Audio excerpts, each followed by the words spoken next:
اور سکن میں ایک عجیب سی ڈرائنس پائی جاتی ہے۔ اس کے علاوہ یہ کریکس جو ہوتے ہیں اس سے ہمیں کمپلیکیشن یا سکیلز جو ہوتی ہیں اس سے ہمیں کمپلیکیشن کیا ہوتی ہے؟ کمپلیکیشن ہمیں اس سے یہ ہوتی ہے کہ ہمارا نارمل کولنگ سسٹم جو ہے وہ بری طرح متاثر ہوتا ہے۔ کولنگ سسٹم کیا ہے کہ نارمل انسان کو پسینہ گرمی لگتی ہے تو اس کا پسینہ خارج ہوتا ہے، پسینے کے جب خارج ہوتا ہے تو ہوا جب لگتی ہے تو جسم کو ٹھنڈک ملتی ہے۔ ان لوگوں کا جو پسینے کا پروسیس ہے وہ بری طرح متاثر ہوا ہوتا ہے، تو ان کا تو پسینہ نکلتا نہیں ہے، تو ان کے اندر باڈی میں سیویئر ہیٹ پیدا ہو جاتی ہے، جس سے اور بھی کئی طرح کے مسئلے مسائل دیکھنے کو ملتے ہیں۔ ساتھ میں جو کریکس ہیں اس میں کبھی وائرسز، بیکٹیریا، پیتھوجن، فنجی، اس ٹائپ کے جو انفیکشنز ہیں یہ بھی بڑے ریکرنٹلی ان لوگوں کو ہوتے ہیں۔ تو ویورز یہ کچھ اس بیماری کے متعلق تھوڑا سا میں نے آپ کو انٹروڈکشن دیا۔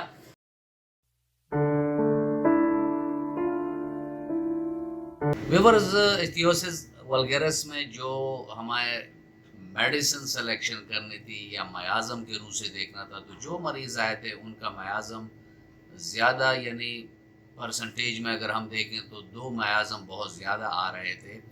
ایک اس میں سورا تھا اور اس میں سٹارٹ سلفر سورائنم سے ہی لینا تھا۔ دوسرا میازم ٹیوبرکلر میازم تھا، اس میں ہم نے اینٹی ٹیوبرکلر میازم کی میڈیسن ٹیوبرکلونیم ہو گیا، بیسلینیم ہو گیا، تو اس سے سٹارٹ لیا۔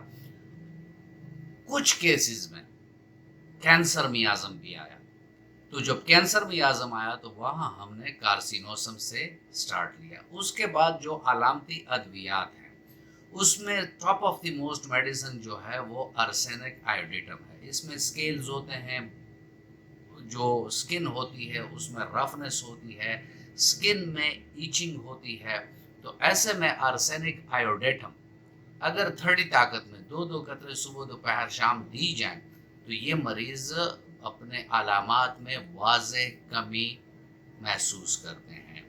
اس کے بعد جو دوسری میڈیسن اس میں آتی ہے وہ ہے پیٹرولیم۔ پیٹرولیم میں بھی یہی ہوتا ہے کہ جو زیادہ سکیلی سی سکن ہوتی ہے، ہارڈنس ہوتی ہے اس میں، اور ایچنگ سی ہوتی ہے، تو وہاں ہم پیٹرولیم کے 30 طاقت میں 2 قطرے صبح دوپہر شام اگر دیتے ہیں تو یہ مسئلہ اس کے ساتھ بھی حل ہو جاتا ہے۔ پھر ویور سکن کی ایک بہت بہترین دوائی ہے ہائیڈروکوٹائل 6C میں ہم نے دیا، اور اس میں یہ ہوا ہے کہ اس کی جو علامات تھی وہ یہ تھی کہ راؤنڈڈ سکیلز تھے اور اس کے ایجز نکلے ہوئے تھے اور سکن کی ہارڈننگ ہوئی تھی، ساتھ میں اس میں ایچنگ بھی ہو رہی تھی۔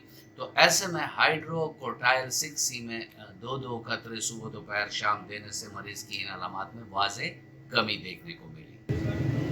ویور سیپیا میں گھٹنے اور جو ہمارے کوہنیاں ہیں وہاں ایتھیوسس ولگیرس زیادہ دیکھنے کو ملتا ہے۔ سکیلز ہوتے ہیں اس میں سخت اریٹیشن ہوتی ہے، اور ایسی اریٹیشن ہوتی ہے کہ وہ کھجلانے سے کم بھی نہیں ہوتی۔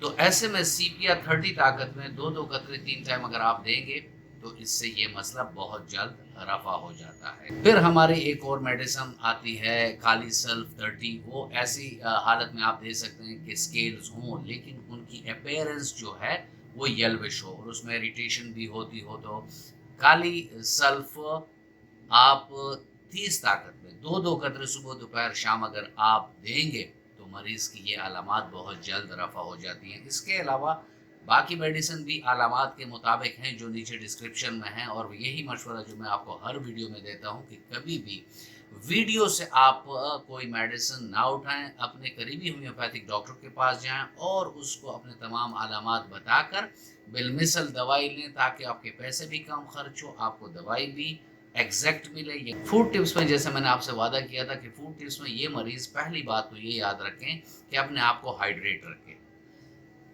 18 سے 20 گلاس پانی پئیں، بادام، اخروٹ اس کا استعمال زیادہ کریں، سٹرس فروٹ کا استعمال زیادہ کریں کیونکہ اس میں وٹامن سی ہوتی ہے، اینٹی آکسیڈنٹ پراپرٹیز ہے، تو جس کی وجہ سے، اور وٹامن سی میں ایک اور بھی خوبی ہے کہ یہ سکن کی ہیلتھ کو بہت اچھا رکھتی ہے۔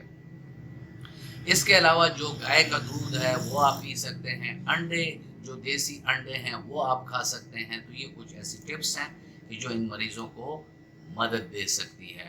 ویورز، یہ تھا آج کا ٹاپک اور میں امید کرتا ہوں کہ آپ کو اچھا لگا ہوگا۔ اگر آپ کو اچھا لگا ہے تو ویڈیو کو لائک کر دیں اور فرینڈ اینڈ فیملی ممبر سے اس کو شیئر کر دیں۔ ملتے ہیں کسی ایسے ہی اچھی ویڈیو میں، تب تک کے لیے اجازت، اللہ حافظ۔